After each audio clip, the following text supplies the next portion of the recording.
Praise lord. దేవాతి దేవునికి వందనాలు. ప్రభు నామమున మీ అందరికీ నా ప్రత్యేకమైన వందనాలు, శుభాలు తెలియచేస్తున్నాను. ఈ దినము కొరకు ఏర్పాటు చేయబడిన దేవుని వాగ్దానము ఆదికాండము 17వ అధ్యాయము 8వ వచనము. నీకును నీ తరువాత నీ సంతతికిని నీవు పరదేశివయున్న దేశమును అనగా కనాను దేశమంతటిని నిత్య స్వాస్యముగా ఇచ్చి వారికి దేవుడినయుందునని అతనితో చెప్పెను. దేవుని నామానికి మహిమ కలుగునుగాక. ఈ ఉదయకాల సమయంలో సర్వ సృష్టికర్త అయిన నీ తండ్రి గొప్ప వాగ్దానాన్ని నీకు అందిస్తూ ఉన్నారు. హల్లెలూయా. ఆనాడు అబ్రహాము గారితో అంటున్నారు దేవుడు, నీకు నీ తర్వాత నీ సంతతికి కూడా నువ్వు పరదేశివై ఉన్న ఈ దేశాన్ని ఇస్తానని చెప్పి ఆనాడు దేవుడు మాటిచ్చి ఆ మాటను నెరవేర్చారు. ఈరోజు ఎంతోమంది తల్లిదండ్రులు వారి బిడ్డల జీవితం గురించి దిగులు చెందుతూ ఉన్నారు.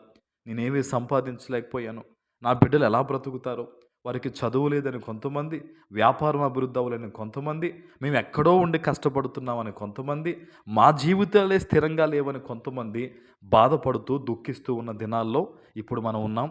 అయితే ఎవరైతే అలా ఉండి ప్రార్థన చేస్తున్నారో వారి ప్రార్థన ఈరోజు దేవుడు విన్నారు కనుకనే ఈ వాగ్దానం ద్వారా తండ్రి మాట్లాడుతూ ఉన్నారు. నిత్య స్వాస్యముగా దేవుడు నీకు నీ బిడ్డలకి గొప్ప బహుమానంగా ఒక మంచి భవిష్యత్తు ఆయన ఇవ్వబోతూ ఉన్నారు. ఆమేన్. నువ్వు ఎప్పుడూ కూడా ఇది ఎలాగ జరుగుతుంది అనే ఆలోచన ఎట్టి పరిస్థితుల్లో నీ యొక్క మనస్సులో పెట్టుకోవద్దు. నేను ఏది సంపాదించలేకపోయాను, నా బిడ్డలకి ఏమిస్తావన్న ఆలోచన కానీ, లేకపోతే నా వయసు అయిపోతుంది కదా, నా బిడ్డల్ని ఎవరు పట్టించుకుంటారన్న తలంపులు కానీ దయచేసి రానివ్వద్దు. నిన్ను దేవుడు దీవిస్తానని, నీ తర్వాత నీ బిడ్డల్ని వారి సంతానాన్ని కూడా దీవిస్తానని ప్రభు చెప్తూ ఉండగా యథార్థంగా జీవించు. దేవుని వాగ్దానము నీ జీవితంలో, నా జీవితంలో, మనందరి జీవితంలో నెరవేరాలంటే మనలో యథార్థత ఉండాలి. మనం నీతిమంతులుగా జీవించాలి. ఖచ్చితంగా మనం పరిశుద్ధంగా జీవించడానికి ప్రాకులాడాలి. ఈరోజు అనేక మందికి దేవుని వాగ్దాన ఫలం కావాలి, ఆశీర్వాదం కావాలి, కానీ నీతిగా యథార్థంగా జీవించడానికి కష్టపడడం లేదు.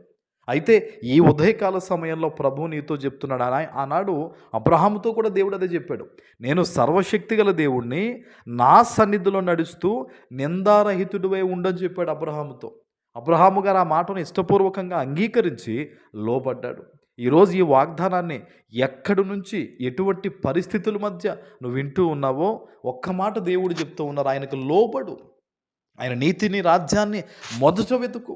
నీకేం కావాలో, నీ బిడ్డలకి ఏం కావాలో అవన్నీ దేవుడు ఇస్తాడు. ఆయన అంటున్నాడు, పరదేశివై ఉన్న ఈ దేశమును అంటున్నాడు. అంటే అప్పుడు అబ్రహాము గారికి ఆ దేశం ఇవ్వబడలేదు, పరదేశిగా ఉన్నాడు, ఆ దేశాన్ని ఇస్తా అన్నాడు. ఈరోజు నువ్వు కూడా నువ్వు అనుకోవచ్చు, నేను ఏది కూడబెట్టుకోలేకపోయాను, నాకంటూ ఏదీ లేదని నువ్వు భయం బాధపడొద్దు. అబ్రహాముని బహు ఆస్తిపరుని చేశాడు దేవుడు.